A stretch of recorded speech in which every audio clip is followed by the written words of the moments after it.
여기 충격적인 소식이 전해집니다. 700년 된 한국의 보물과도 같은 책 한 권이 이곳에서 발견되었다고 합니다. 금속 활자는 독일의 것이라며 강의하던 교수에게 한국의 한 학생이 그건 아니라고 강력하게 항의하며 강의실은 긴장감에 휩싸이게 됩니다. 도대체 무슨 일이 있었던 것일까요? 오늘의 사연 한번 들어보겠습니다. 저는 베를린의 한 대학교에 다니고 있는 클라라 하인즈라고 합니다. 저는 프리랜서 사진 기자로 일하면서 역사와 다양한 문화에 대해 항상 궁금해했어요. 그날 교수님께서 구텐베르크가 발명한 인쇄기의 위대한 발명에 대해 설명하고 계셨어요. 교수님께서는 1450년에 구텐베르크가 금속 활자 인쇄기를 발명하셨고 이것이 인류 역사에서 가장 중요한 발명 중 하나라고 말씀하셨어요. 대부분의 학생들이 박수를 치고 고개를 끄덕이며 이 사실을 진실로 받아들였어요. 저는 귀에 깊게 들었지만 속으로는 작은 의심이 남아 있었어요. 저는 항상 역사가 세계 한쪽 이야기만이 아니라고 믿어왔거든요.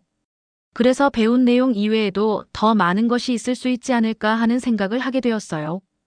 교수님께서 자세한 내용을 계속 설명하고 계실 때 강의실 뒤쪽에서 부드럽지만 또렷한 목소리가 들렸어요. 고개를 돌려보니 한 젊은 한국 학생이 손을 들고 있었어요. 그의 눈빛은 차분했고 목소리도 침착하게 들렸어요. 실례합니다만 그 말씀은 전부 옳지 않습니다. 라고 그 학생께서 말씀하셨어요. 한국에서는 이미 1377년에 금속 활자 인쇄가 발명되었어요. 저는 깜짝 놀라며 심장이 두근거리기 시작했어요. 주변을 둘러보니 다른 학생들도 놀란 표정이었고 어떤 이들은 서로 속삭이는 듯 했어요. 교수님께서 잠시 멈추시고 강의실은 아주 조용해졌어요. 모두가 방금 들은 말씀을 이해하려고 애쓰고 있는 모습이었어요. 그 학생께서는 계속해서 직지라는 책이 있는데 이 책은 금속 활자를 사용하여 인쇄되었고 세계 최초의 금속 활자본이에요. 이 책은 구텐베르크의 작품보다 거의 200년 먼저 만들어졌답니다. 라고 설명하셨어요. 저는 동시에 충격과 호기심이 교차하는 기분을 느꼈어요. 직지라는 책에 대해서는 전혀 들어본 적이 없었거든요. 제 머릿속은 질문들로 가득 차기 시작했어요. 정말일까요? 제가 전혀 몰랐던 역사의 한 부분이 있었던 걸까요? 그 순간 제 세상이 조금씩 달라지고 있다는 느낌을 받았어요. 저는 그 젊은 학생의 자신감 있는 목소리를 들으며 제 역사 이해에 아주 중요한 무언가가 빠져 있다는 사실을 깨달았어요. 그의 목소리는 부드럽고도 확신에 차 있었고 마치 우리에게 진실을 직접 보여주고 싶어 하는 듯 했어요. 수업이 끝난 후 다른 학생들이 수다를 떨며 강의실을 나갔지만 저는 자리를 지켰어요. 그 학생께서 하신 말씀에 대해 더 알고 싶다는 강한 욕구가 생겼어요. 저는 천천히 그 학생께 다가가 저는 클라라라고 합니다. 저는 사진과 언론 분야에서 일하고 있어요. 한국 역사에 대해 방금 말씀하신 내용이 정말 궁금해요. 직지에 대해 좀 더 자세히 설명해 주실 수 있으실까요? 라고 말씀드렸어요. 그러자 그 학생의 눈이 따뜻하게 빛나며 미소를 지으시더군요. 물론입니다, 클라라 씨. 더 자세히 말씀드릴 수 있어서 기쁩니다. 라고 답해 주셨어요. 그 단순한 대화가 제 안에 깊은 호기심의 시작이 되었어요. 저는 그동안 배웠던 역사 수업들에 대해 다시 생각하게 되었고 교과서에 나오지 않는 놀라운 이야기들이 더 많을 수 있다는 생각이 들었어요. 그날 강의실을 나서며 저는 새로운 것을 발견했다는 설렘과 동시에 오랫동안 믿어왔던 생각들을 바꿔야 한다는 불안함도 느꼈어요. 그날 하루 종일 저는 그 놀라운 수업에 대해 곰곰이 생각했어요. 옛 인쇄기의 모습, 섬세한 금속 활자, 그리고 아름다운 직지의 페이지들을 상상하며 마치 많은 사람들에게 숨겨진 비밀의 역사를 보는 듯한 느낌이 들었어요. 한국이 그렇게 오래전에 이렇게 중요한 기술을 발명했을 수 있다는 생각은 극적이고 강렬했어요. 마치 새로운 이해의 세계를 열 수 있는 열쇠를 찾은 것만 같았어요. 집에 돌아온 저는 한국에 대해 더 많이 배우기로 결심했어요. 제 자신에게 약속했어요. 이 새로운 역사를 탐험하고 그 뒤에 숨은 문화와 사람들을 알아보고 언젠가는 꼭 한국을 방문해야겠다. 라고 말이죠. 그날 제 시각은 서서히 바뀌기 시작했어요. 때때로 한 가지 질문이나 우리가 믿어왔던 것에 대한 작은 도전이 놀라운 발견으로 이어질 수 있다는 사실을 깨달았어요. 그리고 저에게 모든 것은 베를린의 조용한 강의실에서 시작된 놀라운 수업으로부터 시작되었답니다. 수업에서 눈을 뜨게 하는 놀라운 경험을 한 후, 제 머릿속은 새로운 질문들로 가득 찼어요. 저는 방금 들은 한국의 발명에 대해 생각하지 않을 수 없었어요. 그날 저녁 베를린에 있는 제 작은 아파트의 책상에 앉아 컴퓨터 화면을 응시하며 직지와 한국 역사에 대해 더 많은 정보를 찾아보기 시작했어요. 클릭할 때마다 제가 전에는 몰랐던 오래되고 풍부한 전통의 자세한 내용들이 하나둘씩 나타났어요. 저는 옛 금속 활자의 모습과 구텐베르크의 유명한 작품보다 거의 200년 앞선 시기에 인쇄된 책의 오래된 페이지들을 보면서 심장이 두근거렸어요. 이 모든 것을 제 눈으로 직접 보고 싶다는 강한 열망이 생겼어요. 다음 날 친구들과 동료들에게 이 이야기를 전하며 이야기를 나누었어요. 클라라 씨, 그거 흥미롭긴 한데 역사책들은 보통 유럽에만 집중되어 있지 않나요? 정말 한국에 특별한 무언가가 있는 건가요? 라는 질문들이 있었어요. 그들의 의심이 제 마음속에 메아리 쳤지만 동시에 제 안에서는 숨겨진 이야기가 발견되기를 기다리고 있다는 느낌이 커지고 있었어요. 그래서 저는 바로 그 자리에서 한국의 놀라운 과거와 현재에 대해 더 알아보기 위해 한국으로 가기로 결심했어요. 멀리 떨어진 나라로 여행을 떠난다는 생각에 설렘과 긴장이 동시에 밀려왔어요. 분주한 거리를 걸으며 친절한 현지인들을 만나고 역사의 비밀을 간직한 고대 유적지를 방문하는 제 모습을 그려보았어요. 저는 모든 것을 직접 경험해보고자 굳게 마음먹었어요. 저는 여행을 계획하기 시작했어요. 여행 블로그를 읽고 동영상을 보면서 간단한 한국어 단어 몇 개를 배우기 시작했어요. 떠나기 전에 최대한 많은 것을 이해하고 싶었어요. 새로운 정보가 하나씩 생길 때마다 제 설렘은 더욱 커졌어요. 매일 밤 침대에 누워 다가올 한국에서의 모험을 상상하며 마음이 들떠 있었어요. 몇 주 후 저는 마침내 비행기를 예약했어요. 저는 베를린의 익숙한 세상을 뒤로하고 미스터리와 약속이 가득한 나라로 향했어요. 비행기가 하늘 높이 날아오를 때 창밖을 바라보며 배울 것들에 대해 생각했어요. 마치 제 인생의 완전히 새로운 장으로 발을 들여놓는 듯한 기분이 들었어요. 서울에 도착하자 저는 도시의 에너지에 바로 매료되었어요. 거리는 분주하고 네온 불빛으로 밝게 빛났지만 현대적인 건물 사이에 흩어진 전통 건축물의 평화로운 매력도 느낄 수 있었어요. 인천국제공항을 처음 나설 때 깨끗하고 현대적인 터미널과 친절한 공항, 직원들의 미소가 저를 따뜻하게 맞아주었어요. 도착한 지 얼마 되지 않아 저는 베를린 강의실에서 만났던 젊은 한국인 준호 씨를 만났어요. 지금은 그분이 자신의 나라 유산에 대해 열정적으로 연구하고 훌륭한 가이드로 활동하고 계셨죠. 준호 씨의 따뜻한 미소와 분명한 열정이 제가 좋은 손에 있다는 안심을 주었어요. 클라라 씨, 한국에 오신 것을 진심으로 환영합니다. 오시길 결정해 주셔서 정말 기쁩니다. 라고 공항 출구 근처에서 만나며 말씀해 주셨습니다. 그분의 친절한 말과 진솔한 환영은 제 긴장을 천천히 풀어주었고 의심이 서서히 녹아내리는 것을 느꼈어요. 준호 씨의 첫 제안은 한국문화원에서 열리는 특별 전시회를 방문하는 것이었어요. 전시회는 직지와 금속 활자, 인쇄의 역사에 관한 모든 것이었어요. 우리는 전시실 복도를 걸으며 오래된 도구들, 정성스럽게 보존된 문서들, 그리고 벽에 붙은 자세한 설명들을 보았어요. 전시된 모든 작품은 창의성과 기지로 가득 찬 이야기를 전해주었고 저는 각 금속 활자가 형태를 갖추며 예술 작품처럼 세상에 큰 변화를 일으킨 모습을 상상할 수 있었어요. 전시회를 걸으며 준호 씨께서 한국은 정말 풍부한 역사를 가지고 있습니다. 클라라 씨. 많은 분들이 몰랐던 기술과 예술의 발전이 여기에 담겨 있죠. 라고 말씀해 주셨어요. 그 말씀이 제 마음을 자랑스럽고 호기심 가득하게 만들었어요. 저는 한국이 이제는 먼 나라가 아니라 생생하고 활기찬 과거를 가진 나라임을 느끼기 시작했어요. 하루가 저물고 나서 저는 한국에 대한 제 시각이 완전히 바뀌었다는 것을 깨달았어요. 배우는 만큼 이 땅과 연결되어 있음을 느꼈고 때로는 우리가 확신하지 못한 것들이 아름다운 발견으로 이어질 수 있다는 사실을 이해하게 되었어요. 제 아내는 이번 여행이 제 인생에서 가장 중요한 모험 중 하나가 될 것이라는 설렘의 불꽃이 피어오르고 있었어요. 그날 밤 서울의 아늑한 게스트하우스에 앉아 창밖으로 반짝이는 도시 불빛을 바라보며 저는 다가올 새로운 경험들을 생각했어요.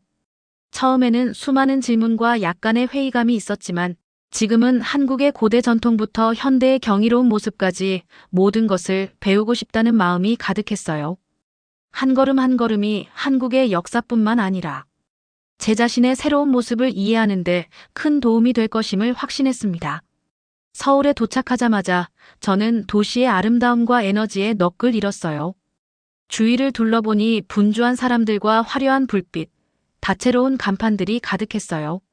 고대 역사와 현대 생활이 한데 어우러진 곳이라는 느낌을 받았어요. 저의 친구이자 가이드인 준호 씨께서 시내 중심가 근처의 분주한 모퉁이에서 따뜻하게 맞아주셨어요. 클라라 씨, 서울에 오신 것을 진심으로 환영합니다. 오시게 되어 정말 기쁩니다. 라고 큰 미소와 함께 말씀하셨어요. 준호 씨의 다정한 말투 덕분에 저도 금세 편안함을 느낄 수 있었어요. 그분께서는 자신의 나라를 무척 사랑하시고 그 자부심이 전염되어 저도 더 알고 싶다는 마음이 들게 했어요. 저희의 첫 번째 방문지는 경복궁이었어요. 경복궁으로 걸어가면서 저는 크고 웅장한 건물들과 아름답고 정돈된 정원들에 감탄했어요. 궁궐의 문은 높고 정교한 문양으로 장식되어 있었어요. 마치 벽에서 역사가 속삭이고 있는 듯한 느낌이 들었어요. 준호 씨께서 이 궁궐은 한국 왕들의 집이었어요. 오래전에 많은 이야기가 담겨 있답니다. 라고 설명해 주셨어요. 저는 왕과 왕비들이 이 복도를 걸었던 모습을 상상하며 귀 기울여 들었어요. 궁궐 안에서는 돌길을 따라 나무와 꽃들이 늘어선 길을 걸었어요. 다채로운 색의 지붕과 정교하게 조각된 나무문들이 마치 옛날 동화 속 그림처럼 보였어요. 저는 마치 시간 여행을 하는 기분이 들었어요. 전통 한복을 입은 사람들이 보이자 장면이 더욱 마법처럼 느껴졌어요. 그 순간 저는 카메라를 꺼내 그 아름다운 순간을 담으려 했어요. 그러자 준호 씨께서 오늘 찍으시는 사진 하나하나가 우리 과거와 자부심의 이야기를 전해줄 것입니다. 라고 말씀하셨어요. 그 말씀이 저로 하여금 지금 보고 있는 역사와 깊이 연결된 느낌을 주었어요.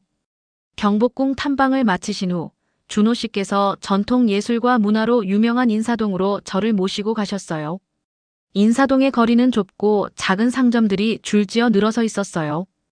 각 상점의 진열장은 수제 공예품, 옛 그림, 그리고 아름다운 도자기로 가득 차 있었어요. 저는 한지라는 섬세한 종이 작품을 전시한 가게 앞에서 잠시 멈춰 섰어요. 그 종이들은 부드럽고 매끄러웠으며 정성이 느껴졌어요. 가게 주인께서 부드러운 고개 끄덕임과 미소로 인사를 해주셨어요. 저는 그분의 지도 하에 간단한 공예를 체험해보기도 했어요.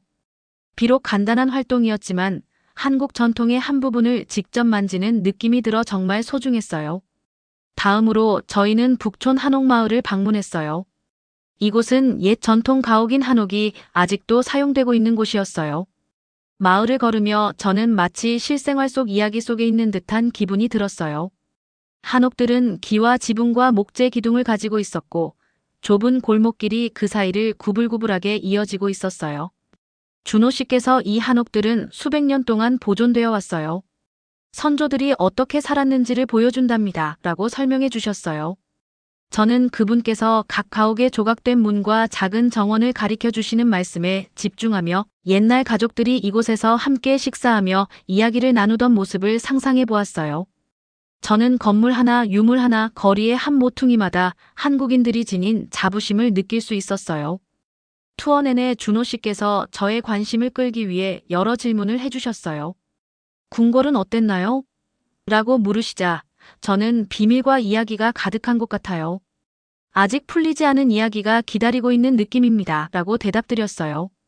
그러자 준호 씨께서 부드럽게 웃으시며 바로 그거예요. 우리도 그렇게 느끼고 있답니다. 라고 덧붙이셨어요. 이런 순간들이 투어를 더욱 생동감 있고 즐겁게 만들어 주었어요.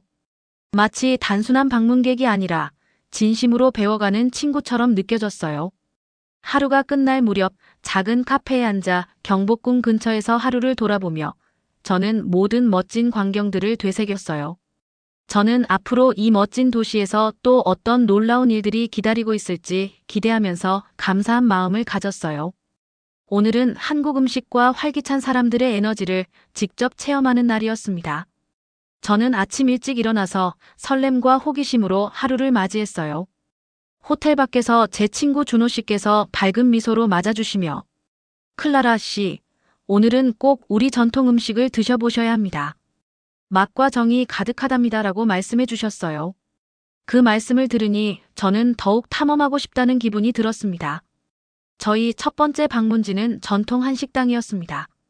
식당에 들어서자 지글지글 익어가는 고기와 향신료의 냄새가 공기를 가득 채우고 있었어요. 주위를 둘러보니 많은 분들이 즐겁게 식사하시며 담소를 나누고 웃고 계셨습니다. 준호 씨께서는 이 식당이 삼겹살로 유명하다고 설명해 주셨어요. 중앙에 있는 큰 그릴 위에 두툼한 돼지고기 슬라이스를 솜씨 좋게 올리는 모습을 보며 고기가 뜨거운 그릴에 닿을 때 나는 지글거리는 소리가 마치 음악처럼 들렸습니다. 저는 준호 씨와 함께 자리에 앉아 첫 번째 요리를 주문했어요. 음식이 나왔을 때 접시가 얼마나 다채로운지 보고 놀랐습니다. 신선하고 아삭한 상추잎, 여러 가지 찍어 먹는 소스, 그리고 다양한 반찬이 담긴 작은 그릇들이 가득 차 있었어요. 저는 깊게 숨을 들이마시며 모든 것을 맛볼 준비를 했습니다. 준호 씨께서 한 조각의 돼지고기를 상추에 싸고 약간의 매운 소스와 마늘을 곁들여 먹는 방법을 친절하게 보여주셨어요. 클라라 씨, 한번 드셔보세요. 이 방법이 저희가 가장 좋아하는 먹는 방법 중 하나랍니다라고 격려해 주셨습니다. 저는 한 입 먹자마자 폭발하는 맛을 느꼈습니다. 돼지고기는 육즙이 풍부하고 부드러웠으며 상추는 시원하고 아삭했고 매운 소스는 적당한 매콤함을 더해 주었습니다. 전에 경험해 본 적 없는 맛이었어요. 저는 환한 미소를 지으며 이거 정말 대단해요. 정말 신선하고 생기가 넘치네요 라고 말했습니다. 준호 씨께서는 웃으시며 클라라 씨께서 좋아하시니 기쁩니다. 한국 음식은 균형과 행복을 나누는 것에 중점을 두고 있습니다라고 말씀해 주셨어요. 맛있는 식사를 마치신 후 준호 씨께서 근처의 분주한 시장을 방문해 보자고 제안하셨어요. 저희는 서울에서 가장 오래되고 활기찬 시장 중 하나인 남대문 시장으로 향했습니다. 남대문 시장은 좁은 골목길이 미로처럼 펼쳐져 있었고 신선한 과일부터 수제 공예품까지 다양한 물건을 판매하는 다채로운 가판대들이 즐비해 있었어요. 시장 안은 길거리 음식 냄새로 가득 차 있었고 상인들이 손님을 부르며 외치는 소리와 아이들이 뛰어노는 웃음소리가 들려왔습니다. 마치 활기찬 그림 속으로 들어간 듯한 기분이 들었습니다. 시장에서는 몇 가지 간식도 맛보았습니다. 저는 바삭한 빈대떡, 뜨겁고 구수한 맛이 나는 빈대떡을 맛보았고 매콤한 고추장 소스에 버무린 떡볶이도 먹어보았습니다. 떡볶이는 적당히 매워서 혀가 기분 좋게 따끔따끔했어요. 준호 씨께서 달콤한 호떡도 사주셨는데 녹은 흑설탕과 견과류가 듬뿍 들어가 있어 따뜻하고 쫀득한 맛이 마치 포근한 껴안음처럼 느껴졌습니다. 한 입 한 입이 새로운 맛을 선사했고 모든 것이 서로 달라서 정말 마음에 들었습니다. 시장을 탐험한 후 저희는 전통 한국 차를 전문으로 하는 조용한 카페로 향했습니다. 카페 내부는 차분하고 평화로운 분위기였어요. 부드러운 음악이 배경에서 흐르고 있었고 사람들이 조용히 차를 마시며 책을 읽고 있는 모습을 볼 수 있었습니다. 준호 씨께서 대추차 한 주전자를 주문하셨는데 대추차는 대추로 만든 차로 달콤하고 따뜻하며 아주 편안한 맛이었어요. 저는 창가에 앉아 바깥 세상이 지나가는 모습을 바라보며 차를 즐겼습니다. 하루를 마무리하기 전에 준호 씨께서 근처 지역 커뮤니티 센터에서 열리는 작은 공연장으로 모시고 가셨습니다. 공연은 전통 한국 음악과 춤이 어우러진 것이었어요. 무대에 오른 무용수들은 밝은 색상의 한복을 입고 있었고 음악가들은 전통 북과 피리를 연주하셨습니다. 저는 저절로 박수를 치게 되었고 간단한 춤 동작을 따라 해보기도 했습니다. 그 공연은 재미있고 감동적이었으며 공연자들이 자랑스러워하는 전통에 대한 마음을 느낄 수 있었습니다. 저물고 준호 씨와 함께 집으로 걸어가면서 저는 기쁘고 새로운 추억들로 가득 찬 하루를 되돌아보았습니다. 저는 한국 음식의 독특한 맛을 느끼고 시장의 활기찬 정취를 경험하며 전통차의 평화로움과 감동적인 공연을 본 소중한 기억들을 간직했습니다. 오늘 저는 한국 문화가 에너지와 평온, 전통과 현대의 즐거움이 멋지게 어우러진 훌륭한 문화라는 것을 발견했습니다. 그날의 모든 경험들이 제게 한 걸음씩 한국을 이해하고 사랑하는 마음으로 다가가게 했습니다. 오늘은 바쁜 도시를 벗어나 조용한 자연의 세계로 들어가는 특별한 날이었습니다. 준호 씨와 저는 산속에 있는 아름다운 불교 사찰에서 템플스테이를 체험하기로 계획했습니다. 저는 설렘과 약간의 긴장감을 안고 아침 일찍 일어났어요. 이전에는 명상이나 템플스테이를 해본 적이 없었기에 서울의 분주한 생활과는 얼마나 다를지 궁금했습니다. 저희는 버스를 타고 도시를 떠나기 시작했어요. 버스 창밖으로 보이는 초록빛 언덕과 반짝이는 시내가 제 눈길을 사로잡았어요. 공기가 훨씬 신선하고 하늘이 한층 더 파랗게 느껴졌습니다. 밭에서 일하는 농부들과 언덕 사이에 자리 잡은 작은 마을들이 보였고 도착하기 전부터 마음이 차분해지는 것을 느꼈어요. 사찰에 도착하자 저는 정말 감탄했습니다. 사찰은 높이 솟은 나무들로 둘러싸여 있었고 새들의 지저귐 소리가 온 세상을 채우고 있었어요.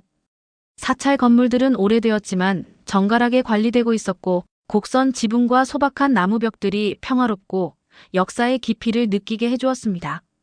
한 분의 친절한 스님께서 따뜻한 미소로 저희를 맞아주시며 머무를 곳을 안내해 주셨어요. 사찰 안에서는 다른 템플스테이 참가자들도 만나게 되었어요. 모두 명상과 사찰 생활의 고요함을 배우기 위해 모여 있었어요. 방은 작지만 편안했고 소박한 침대와 평화로운 정원이 보이는 창문이 있었습니다. 저는 쿠션에 앉아 머리 스님께서 하루 일과를 설명해 주시는 이야기를 들었습니다. 저희는 아침 명상으로 시작하여 간단한 아침 식사를 한 후 정원 가꾸기와 청소 같은 일손을 돕고 이어서 다시 명상과 휴식 시간을 갖기로 했습니다. 아침 명상 시간 동안 저는 눈을 감고 조용히 앉아 스님께서 주신 지시를 따르려고 노력했어요. 처음에는 서울의 분주한 생활 생각이 머릿속을 떠나지 않아 집중하기 어려웠습니다. 하지만 점차 호흡에 집중하니 마음이 차분해지고 나뭇잎이 살랑이는 소리와 새들의 부드러운 지저귐에 귀를 기울이며 고요한 시간을 즐겼습니다. 도심의 소음과는 전혀 다른 조용한 침묵 속에서 제 자신을 천천히 돌아보고 내면의 목소리에 귀 기울이는 법을 배우고 있는 느낌이 들었어요. 명상이 끝난 후 저희는 모두 함께 간단한 아침 식사를 했습니다. 밥, 국 몇 가지 채소 반찬으로 구성된 식사는 가볍고 건강했어요. 다 함께 식사하면서 모두가 조용하고 공손하게 대화를 나누는 모습을 보았고 음식의 순수하고 신선한 맛과 정성이 느껴졌습니다. 준호 씨께서 제 옆에 앉아 이 간단한 식사는 자연과 생명에 대한 존경을 담아 만들었습니다. 우리가 가진 모든 것에 감사하는 마음을 보여준답니다. 라고 말씀해 주셨습니다. 오후에는 사찰 부지를 자유롭게 둘러볼 시간이 주어졌습니다. 저는 돌길을 천천히 걸으며 서늘한 바람을 느끼고 오래된 건물들의 매끄럽고 다른 벽을 만져보았습니다. 꽃이 만발한 작은 정원과 부처님의 작은 동상들이 있는 곳을 발견했어요. 밝은 색채와 평화로운 분위기가 저를 안전하고 따뜻하게 맞아주는 듯한 기분을 주었습니다. 저는 부처님께 소박한 곡물을 만드는 법을 배우는 방문객 그룹에 함께 참여하기도 했습니다. 함께 간단한 물건들을 정성껏 배치하고 고개를 숙여 경의를 표하였는데 그 순간 마음이 따뜻해지며 이곳의 전통과 연결되어 있음을 느꼈습니다. 오후 늦게 저희는 또 다른 자연 체험을 위해 도심으로 돌아갔습니다. 준호 씨께서 맑고 흐르는 개천 옆에 있는 공원으로 데려다 주셨어요. 공원은 붐비지 않았고 바위 위로 물이 살랑살랑 떨어지는 부드러운 소리가 들렸습니다. 저는 나무와 야생화가 늘어선 길을 따라 걸으면서 한 걸음 한 걸음 가벼워지고 상쾌해지는 기분을 느꼈습니다. 벤치에 앉아 가까이에서 노는 아이들의 웃음소리를 들으니 자연과 전통이 나이에 상관없이 모두에게 기쁨을 준다는 사실이 생각났습니다. 오늘 저는 속도를 늦추고 자연의 소리와 전통의 조용한 지혜, 그리고 제 자신의 마음에 귀 기울이는 것의 아름다움을 배웠습니다. 한국은 분주한 도시와 현대 생활만 있는 것이 아니라 평화로운 순간과 역사를 깊이 존중하는 마음도 함께 가지고 있다는 것을 깨달았습니다. 저는 사찰과 공원을 떠나면서 차분하고 감사한 마음, 그리고 새로운 이해로 가득 찬 기분을 느꼈습니다. 오늘은 제 여행의 마지막 날이었고, 저는 기쁘면서도 약간 슬픈 마음을 느꼈습니다. 저를 영원히 변화시킨 나라와 작별을 고할 준비를 하고 있다는 것을 알았기 때문입니다. 준호 씨와 저는 직지와 관련된 도시로 유명한 청주로 여행을 가기로 계획했습니다. 직지는 세계 최초로 금속 활자로 인쇄된 책인데 저는 지금까지 그에 대해 많은 것을 읽었고 이 놀라운 발명이 이루어진 장소를 직접 보고 싶었습니다. 서울에서 청주까지 기차를 타고 이동하는 동안 차창 밖으로 펼쳐진 초록 들판, 완만한 언덕, 그리고 농사 짓는 사람들이 있는 작은 마을들을 보았습니다. 그 풍경은 마치 살아 움직이는 그림 같았고 고요하면서도 생명이 가득한 느낌이 들었습니다. 기차가 지나갈 때마다 경이로움이 밀려왔고 한국에는 아직도 저를 놀라게 할 많은 비밀들이 숨어 있다는 것을 깨달았습니다. 청주에 도착하자 준호 씨께서 저를 넓은 유산공원으로 안내해 주셨습니다.